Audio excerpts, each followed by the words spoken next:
The morning sun cast long shadows across my driveway as I watched three police cruisers pull up to my home.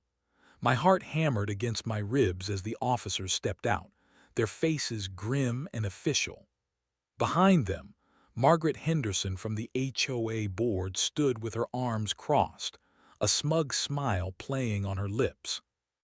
"Sir, we need you to step away from the property," Officer Martinez said, his hand resting on his radio. "The Homeowners Association has filed a court order for immediate seizure of your landscaping and outdoor structures." I looked at my beautiful garden, the one I had spent 3 years building with my own hands, the vegetable beds that fed my family, the memorial rose bush I planted for my late mother. They wanted to rip it all out because it violated some ridiculous rule they had invented last month. Margaret stepped forward, her voice dripping with false authority. "You should have complied when we gave you the chance, Mr. Davis. Now you will learn what happens when you defy the HOA." But as I stood there, watching her moment of triumph, something shifted in my chest. A calm certainty settled over me like armor. I reached into my back pocket and pulled out a single piece of paper that I had been carrying for weeks, waiting for this exact moment. That is when I realized they had no idea who they were really dealing with. 6 months earlier, I had been the happiest man in Willowbrook Estates. My wife Sarah and I had finally saved enough money to buy our dream home, a modest 3-bedroom house with a decent yard in what the real estate agent called a well-managed community. The HOA fees seemed reasonable, and the neighborhood looked pristine and peaceful. Our first month was everything we had hoped for. The neighbors waved when we walked our dog. The streets were clean and quiet. The common areas were beautifully maintained. I remember thinking we had found the perfect place to raise our family and grow old together. The Homeowners Association seemed like a blessing at first. They welcomed us with a fruit basket and a thick binder of community guidelines. Margaret Henderson, the HOA president, even stopped by personally to introduce herself. She was a woman in her early 60s with perfectly styled gray hair and the kind of smile that never quite reached her eyes. "Welcome to Willowbrook Estates," she said, standing on our front porch in her pressed khakis and polo shirt. "We pride ourselves on maintaining the highest standards of community excellence. I am sure you will fit right in." I thanked her and flipped through the binder that night. The rules seemed straightforward enough. Keep your grass cut. No loud music after 10. Park in designated areas. Basic common sense stuff that any reasonable person would follow naturally. For the first few weeks, everything was perfect. I mowed the lawn every Saturday. I trimmed the hedges. I even volunteered to help with the community newsletter. Sarah and I felt like we had won the lottery, finally finding a place where people cared about their neighborhood and looked out for each other. Then came the first letter. It arrived on a Tuesday morning, typed on official HOA letterhead and slipped under our door like a eviction notice. The subject line read, "Violation Notice Unauthorized Outdoor Decoration." I stared at it in confusion, then walked outside to see what they were talking about. The only thing I could think of was the small American flag I had hung next to our front door. It was barely 2 feet wide and mounted on a standard bracket. I had bought it at the hardware store specifically because it was designed for residential use. But according to the letter, flags were not permitted without prior written approval from the Architectural Review Committee. The fine was $50, and I had 7 days to remove it or face additional penalties. I called the HOA office, thinking there must be some mistake.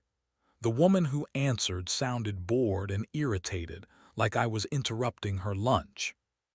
"Sir, the rules are clearly outlined in your community guidelines," she said. "All exterior decorations require approval. No exceptions. But it is just a small American flag, I protested. Surely that does not require. The rules apply to everyone equally, she cut me off. You have 7 days to comply or face further action. I hung up the phone feeling frustrated but not yet alarmed. It seemed like bureaucratic nonsense, but $50 was not worth fighting over. I took down the flag and paid the fine, telling myself it was just the cost of living in a well-managed community. That night at dinner, Sarah asked why I looked so annoyed.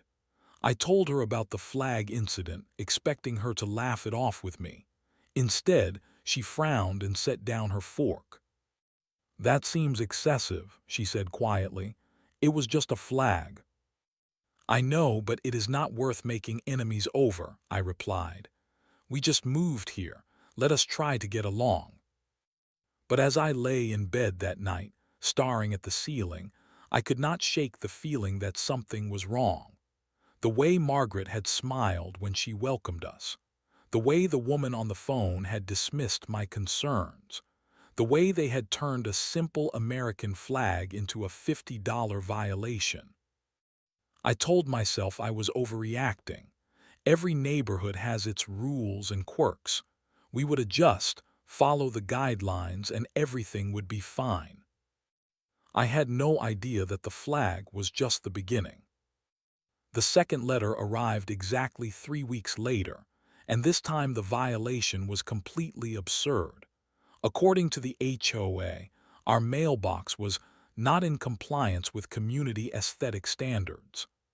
The mailbox that had been installed by the previous owner and had been sitting there for over 5 years.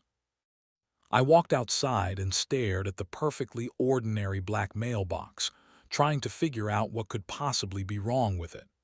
It was clean, functional, and identical to half the other mailboxes on our street. But the letter claimed it was faded and unsightly, and needed to be replaced with an HOA-approved model within 14 days. The fine this time was $75, and the list of approved mailboxes started at $200 each.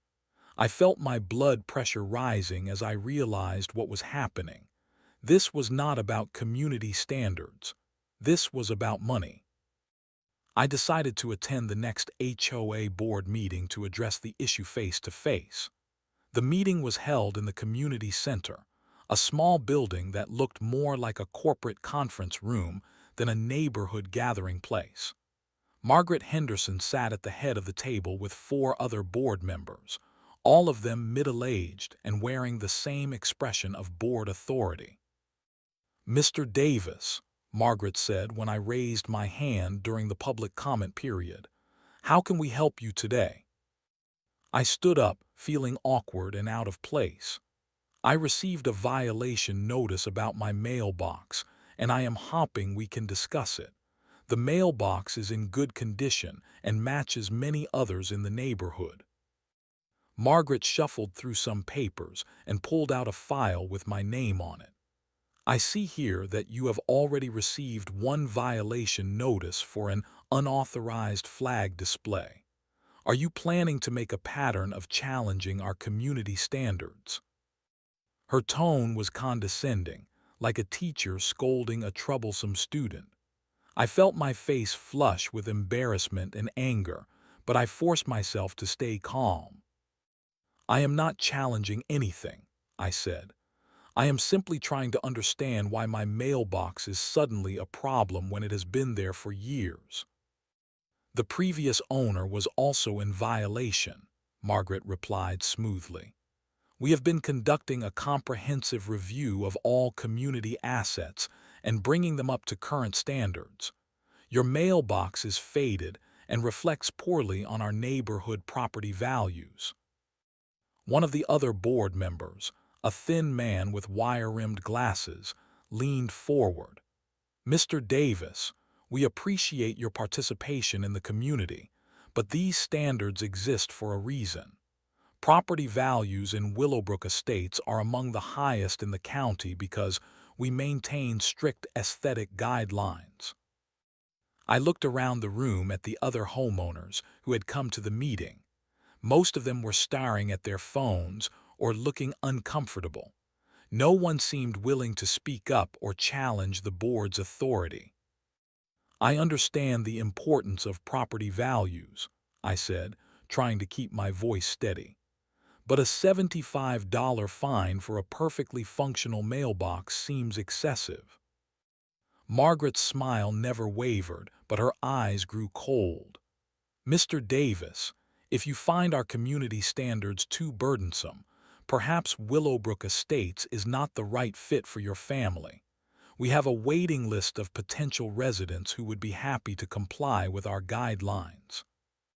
The threat was clear and unmistakable. Comply or leave. I sat down feeling defeated and humiliated, realizing that I was dealing with people who viewed homeowners not as neighbors but as subjects to be controlled. Over the next 2 months, the violations came faster and more ridiculous. My grass was too long in some areas and too short in others. The flowers in my front bed were the wrong color palette. My garbage cans were visible from the street for 30 seconds longer than permitted. Each violation came with a fine, and each fine was larger than the last. I started taking pictures of everything: my grass height, my flower beds, my garbage can placement. I measured distances with a ruler and documented timestamps on my phone.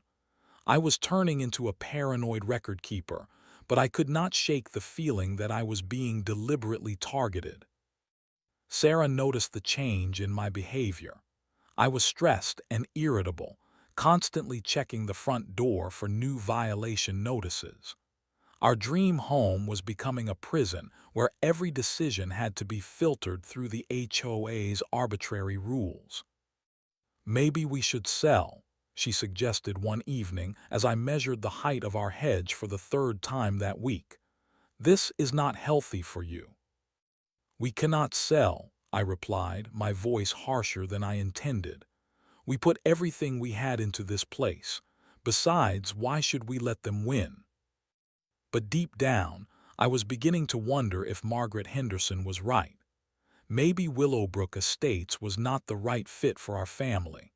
Maybe we were in over our heads, trying to fight a system that was designed to crush people like us. The final straw came on a Thursday morning in October. I was getting ready for work when I saw Margaret Henderson walking across my front yard with a clipboard and a camera, taking pictures of my property like she owned it. That was the moment I decided to stop running and start fighting back.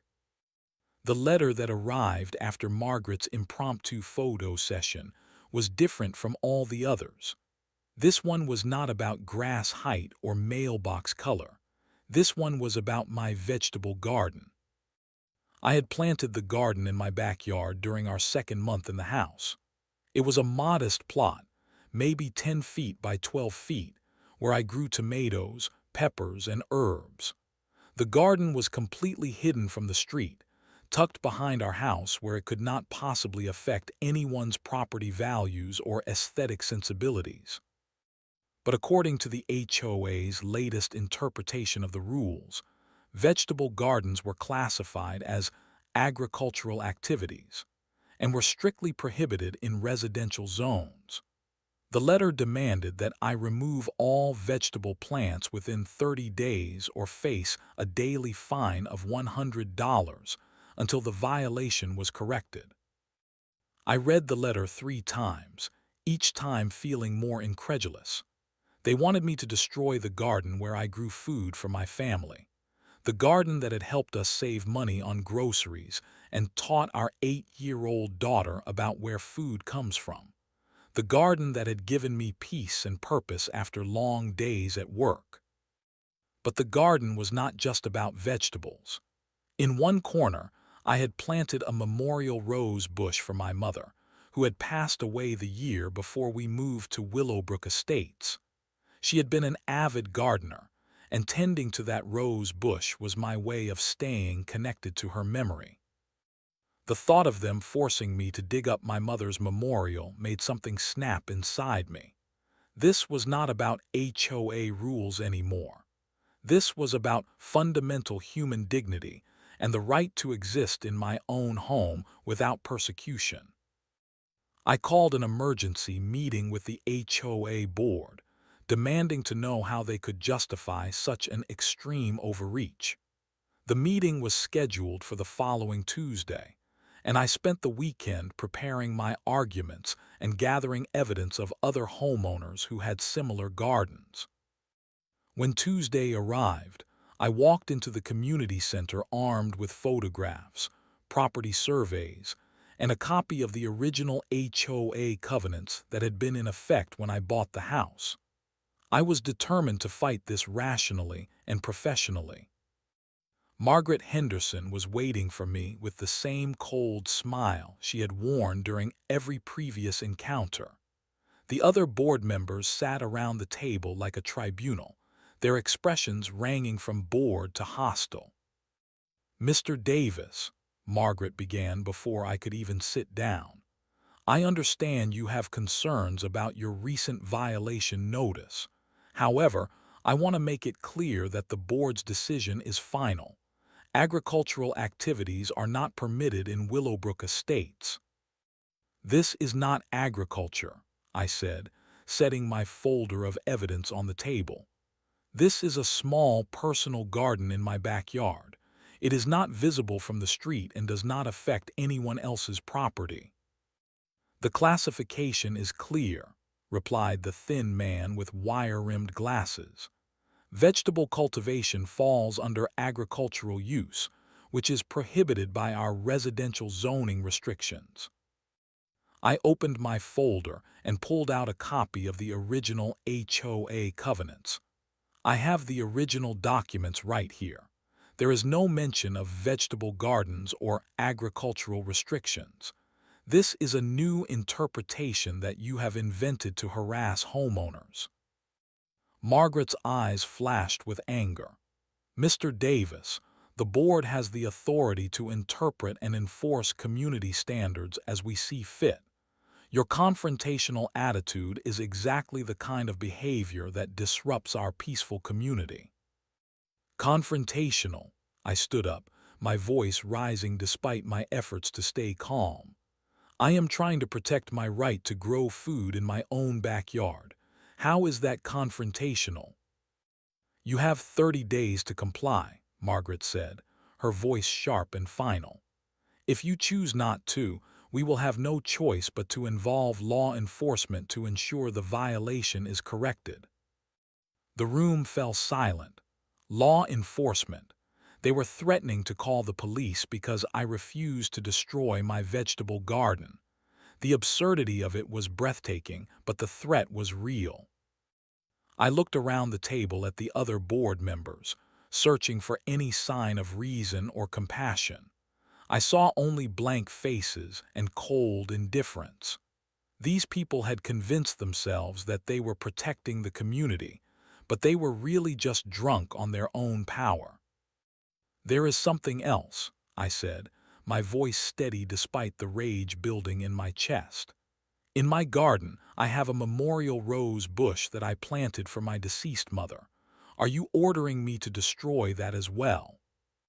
For the first time, Margaret's composure cracked slightly. She glanced at the other board members, then back at me. "The rules apply to all plantings, Mr. Davis. We cannot make exceptions based on personal sentiment." That was the moment I realized I was dealing with people who had lost all sense of humanity. They were so obsessed with control that they would force a man to destroy his mother's memorial without a second thought. I gathered my papers and stood up slowly. "I will not be destroying my garden," I said, my voice quiet but firm. "And I will not be paying your fines. If you want to involve law enforcement, go ahead. But I will not be intimidated by bullies hiding behind fake authority." Margaret's smile returned, but it was different now. Predatory. "Mr. Davis, you are making a very serious mistake. The HOA has resources and legal authority that you cannot match. We have dealt with troublemakers before and we always win. I walked toward the door, then turned back for one final exchange. We will see about that, Margaret. We will see about that. As I left the community center, I felt something I had not experienced in months. I felt free. For the first time since moving to Willowbrook Estates, I was done trying to appease these people. I was done being afraid of their letters and their fines and their threats. I was ready to fight back, and I had weapons they did not know about. What Margaret Henderson and her board of petty tyrants did not know was that I had spent 15 years working as a county zoning inspector before switching to my current job in construction management. I had seen every trick that HOAs used to bully homeowners, and I knew exactly how to research their vulnerabilities. The first thing I did after the confrontation at the community center was visit the county courthouse. I pulled every document related to Willowbrook Estates, from the original development plans to the most recent property assessments. I knew that most HOAs made critical mistakes in their paperwork, and I was determined to find them. It took me 3 days of digging through records, but I found exactly what I was looking for. The original development agreement between Willowbrook Estates and the county contained a clause that limited the HOA's authority to reasonable maintenance and aesthetic guidelines that do not interfere with standard residential use. More importantly, the county had never approved any amendments to expand the HOA's power beyond these original limitations. Every single rule they had added over the years, every expansion of their authority, every new interpretation of their powers was legally meaningless. But that was not the best part. The best part was discovering that Margaret Henderson's own property was in violation of at least 6 different county codes, including an unpermitted deck addition and a septic system that had not been inspected in over a decade. I also found something else that made my blood run cold. The HOA had been collecting fines and fees from homeowners and depositing them into accounts that were not properly registered with the state. They were essentially operating an illegal taxation scheme, using their fake authority to extract money from residents. Armed with this information, I made a phone call to my old supervisor at the county zoning office. Jim Rodriguez had been my mentor when I first started in zoning, and he had always told me that the most dangerous people in local government were the ones who thought they had more power than they actually did. "Davis," Jim said when he answered the phone, "I heard you moved out to Willowbrook Estates. How is retirement treating you?" "Actually, Jim, I need some advice about an HOA situation. These people are completely out of control." I spent an hour explaining the situation to Jim, including the threats to involve law enforcement and the demand to destroy my garden. Jim listened quietly, occasionally asking questions about specific violations and procedures. "You know what this sounds like," Jim said when I finished. "This sounds like a group of people who have been operating outside their legal authority for so long that they have forgotten they are not actually a government agency." "That is exactly what I think," I replied. "But they have convinced all the homeowners that they have unlimited power. People are terrified of them." "Well, they are about to get a wake-up call," Jim said. "Send me copies of everything you found at the courthouse. I think the county legal department would be very interested in seeing how Willowbrook Estates has been interpreting their development agreement." Over the next 2 weeks, I built a comprehensive case against the HOA. I documented every violation of county law, every instance of exceeding their legal authority, and every case of financial impropriety. I also researched the personal backgrounds of the board members and discovered that Margaret Henderson had been involved in similar conflicts at two previous neighborhoods before moving to Willowbrook Estates. But I was not done yet. I reached out to other homeowners who had been targeted by the HOA, quietly building a network of people who were ready to stand up to the board's tyranny. I found 12 families who had been subjected to excessive fines and harassment, including an elderly couple who had been forced to remove their bird feeders because they attracted undesirable wildlife. The more I investigated, the more I realized that Margaret Henderson and her board were not just petty bullies. They were criminals who had been using their fake authority to extort money from their neighbors for years. I also discovered that the HOA had been lying about their legal backing. They claimed to have lawyers and court orders, but their actual legal representation was a single attorney who specialized in debt collection, not homeowners association law. They had been bluffing about their ability to involve law enforcement, betting that homeowners would be too intimidated to call their bluff. As I sat in my home office, surrounded by stacks of legal documents and evidence, I felt a sense of calm determination that I had not experienced in months. Margaret Henderson thought she was dealing with just another frightened homeowner who would eventually cave to their pressure. She had no idea that she was about to face someone who understood the system better than she did, someone who had the knowledge and resources to expose their entire operation. The garden was about to become the least of her problems. 2 weeks after my research expedition, I was ready to implement my strategy. The key was to let the HOA believe they were winning, while I quietly gathered the evidence I needed to destroy them completely. I started by sending a carefully worded letter to Margaret Henderson, expressing my willingness to discuss a compromise regarding the garden violation. I made myself sound defeated and desperate, exactly the way they expected me to be after months of harassment. The letter worked perfectly. Margaret called me within hours, her voice dripping with fake sympathy and barely concealed triumph. "Mr. Davis, I am so glad you are finally being reasonable about this situation," she said. "The board appreciates homeowners who are willing to work with us to maintain our community standards." "I just want to resolve this peacefully," I replied, making my voice sound tired and resigned. "My family has been under a lot of stress, and I do not want to make things worse." Margaret scheduled a meeting for the following week, giving me time to set up the next phase of my plan. I reached out to Jim Rodriguez at the county and asked him to have an inspector ready to visit Willowbrook Estates on short notice. I also contacted a local television reporter who specialized in consumer protection stories, letting her know that I might have something interesting for her in the near future. But most importantly, I installed security cameras around my property and made sure I had multiple ways to document whatever the HOA decided to do next.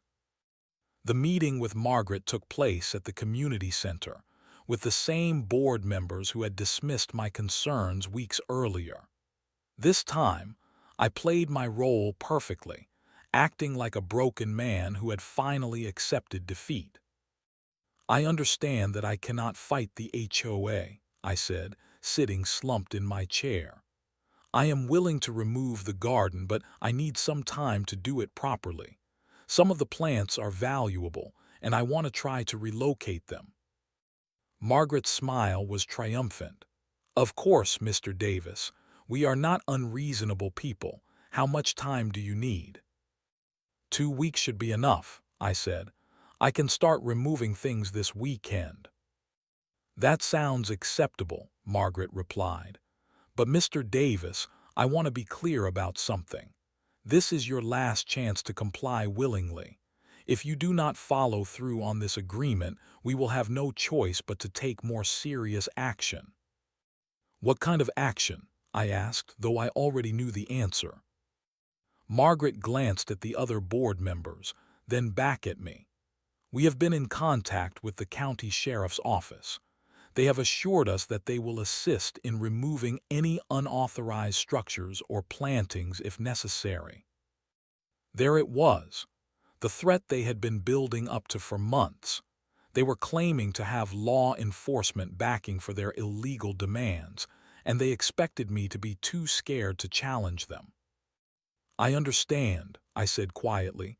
"I will comply with your demands." After the meeting, I went home and made a phone call to Jim Rodriguez. "They took the bait," I said. "They are planning to involve the sheriff's office to force me to remove my garden." "Perfect," Jim replied. "When they make that call, they are going to step into a legal trap they cannot escape from. The sheriff's office will not enforce HOA violations without a court order, and they definitely will not get involved in disputes over legal residential gardening." Over the next week, I played my role perfectly. I made a show of removing a few plants from my garden, making sure the neighbors could see me working. I wanted word to get back to Margaret that I was complying with her demands, but I was also careful to make sure the memorial rose bush and the core of the garden remained untouched. At the same time, I was quietly documenting everything. I had cameras recording the garden 24 hours a day. I had copies of all my correspondence with the HOA. I had detailed records of every fine and violation notice they had sent me. Most importantly, I had a folder full of evidence proving that the HOA had been operating outside their legal authority for years, and that Margaret Henderson herself was in violation of multiple county codes. On Friday morning, exactly 2 weeks after my meeting with the board, I received the call I had been waiting for. Margaret Henderson's voice was cold and official. "Mr. Davis, the board has inspected your property and determined that you have not complied with our agreement. You have 48 hours to complete the removal of your garden, or we will be forced to involve law enforcement." "I have been working on it," I protested, making my voice sound panicked. "I just need a little more time." "Time is up, Mr. Davis. You have had months to comply with our reasonable requests. The sheriff's office will be contacting you Monday morning to schedule the removal of your unauthorized landscaping." I hung up the phone and immediately called Jim Rodriguez. "They are making their move," I said. "Monday morning, they claim the sheriff is coming to force me to remove my garden." "Then Monday morning is when we spring our trap," Jim replied. "Make sure you have all your documentation ready. This is about to get very interesting." I spent the weekend double-checking my evidence and preparing for the confrontation that would finally expose Margaret Henderson and her corrupt board. After months of harassment and intimidation, I was ready to turn the tables. Monday morning could not come soon enough. Monday morning arrived with perfect autumn weather, the kind of crisp October day that made you glad to be alive. I was standing in my kitchen, drinking coffee and watching the street through my window, when I saw the first police cruiser turn into our neighborhood. My heart rate spiked, but I forced myself to stay calm. This was the moment I had been preparing for, and I was ready. I had my folder of evidence on the kitchen table, my phone charged and ready to record, and Jim Rodriguez on standby at the county office. The first cruiser was followed by 2 more, and then by Margaret Henderson's white sedan. She had brought an impressive show of force, clearly expecting to intimidate me into submission with the display of official authority. I watched from my window as the officers got out of their cars, looking confused and uncomfortable.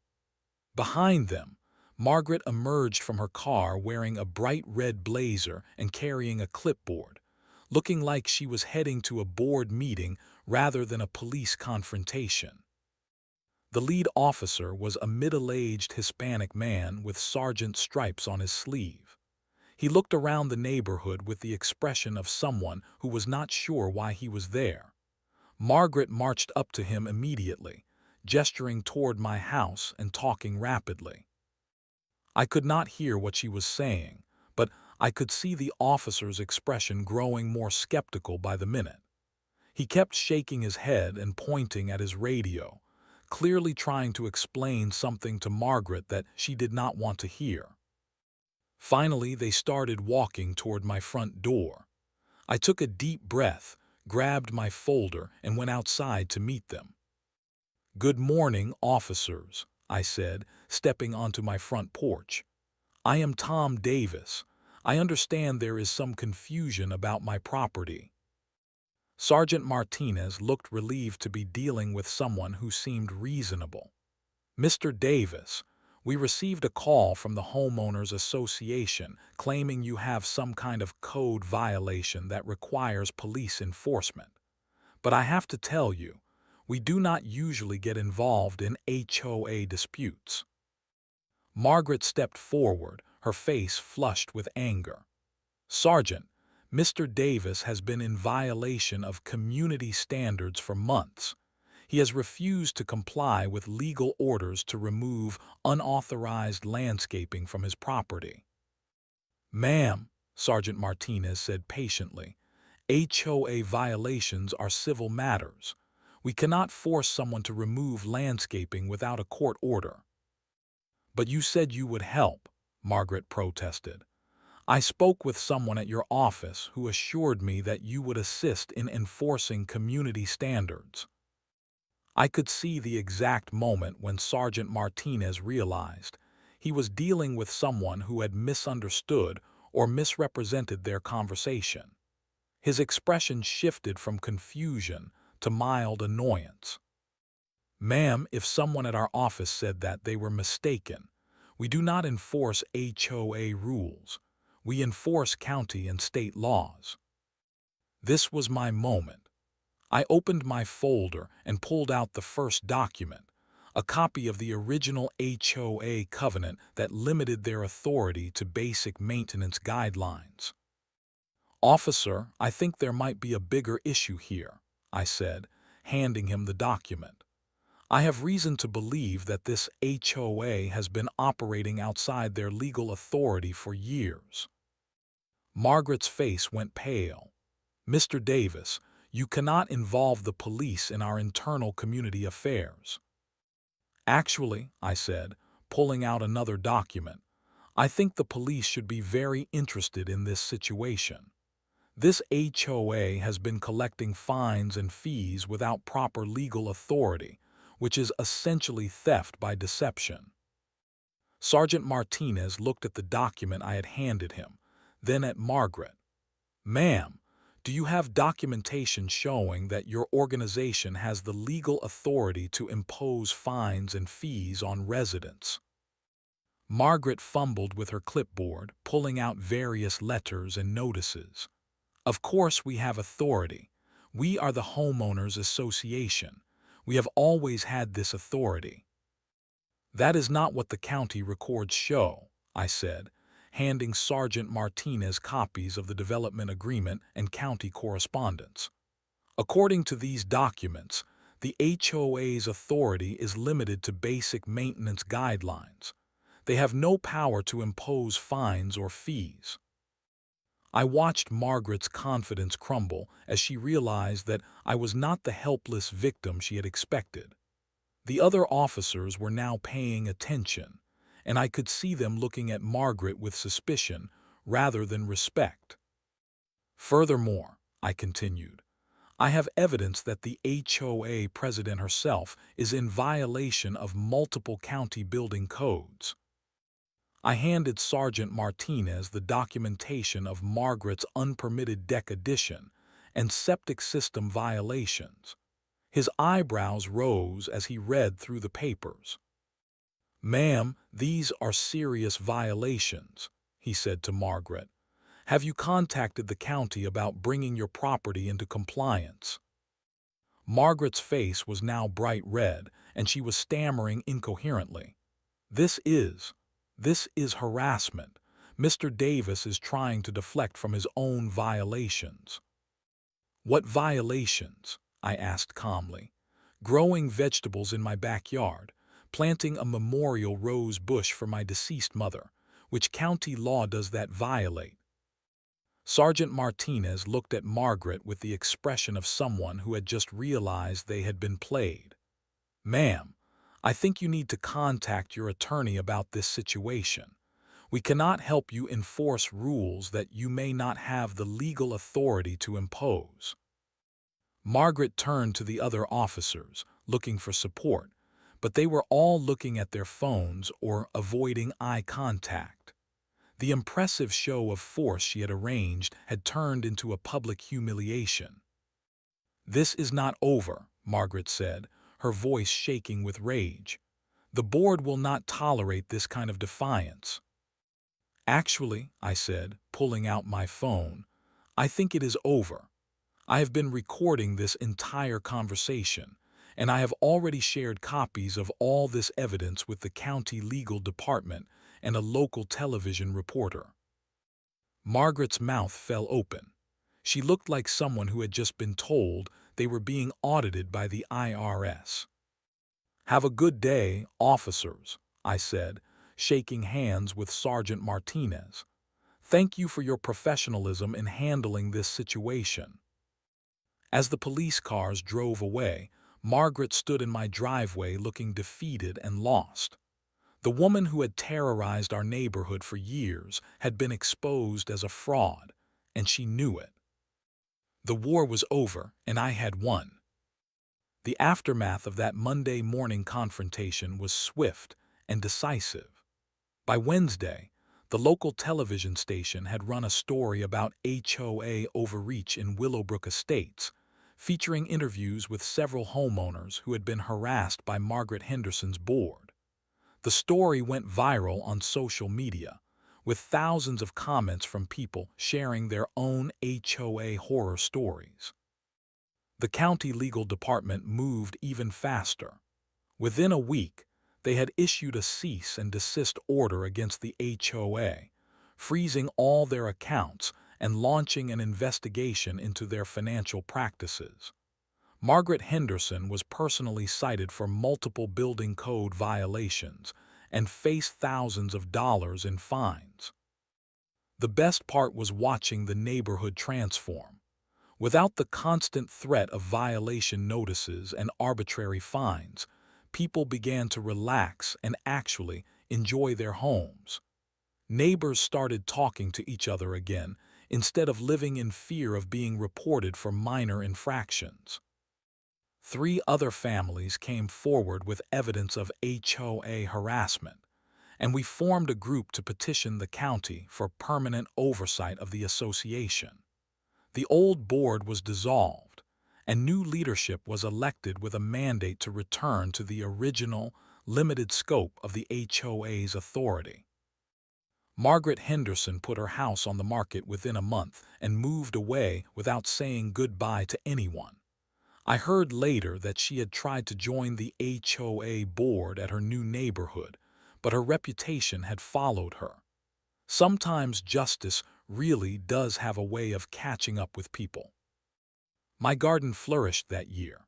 The memorial rose bush produced the most beautiful blooms I had ever seen, and I like to think my mother would have been proud of the way I stood up to the bullies. My daughter learned to tend the vegetables, and Sarah and I spent peaceful evenings working in the soil that had caused so much trouble. The legal resolution was satisfying, but the real victory was more personal. I had learned that sometimes the most powerful weapon you can have is not a lawyer or a lawsuit, but simply the courage to stand up for what is right and the knowledge to back up your position. I also learned that most bullies are cowards who rely on intimidation because they have no real power. Once you call their bluff and expose their weaknesses, they crumble faster than you would expect. These days, Willowbrook Estates is actually the peaceful community we were promised when we moved here. The HOA still exists, but it focuses on legitimate maintenance issues like snow removal and common area upkeep. Nobody gets fined for having the wrong shade of flowers or for flying an American flag. I kept all the documentation from my battle with Margaret Henderson, and I have shared it with other homeowners facing similar situations. Knowledge really is power, and sometimes the best way to fight corruption is to shine a light on it and let the truth speak for itself. My vegetable garden is bigger now, and I have added a small greenhouse where I start seedlings each spring. The memorial rose bush has grown into a beautiful hedge that blooms every summer, reminding me that some things are worth fighting for, no matter how powerful your opponents seem to be. The most important lesson I learned from this experience is that you do not have to be a victim of bullies, even when they hide behind official-sounding titles and fake authority. Sometimes the best weapon you can have is not a lawyer or a lawsuit, but the courage to do your research, stand your ground, and call their bluff. Margaret Henderson thought she was dealing with just another frightened homeowner who would eventually cave to pressure. She had no idea that she was about to face someone who understood the system better than she did, someone who was willing to fight back with the most powerful weapon of all, the truth.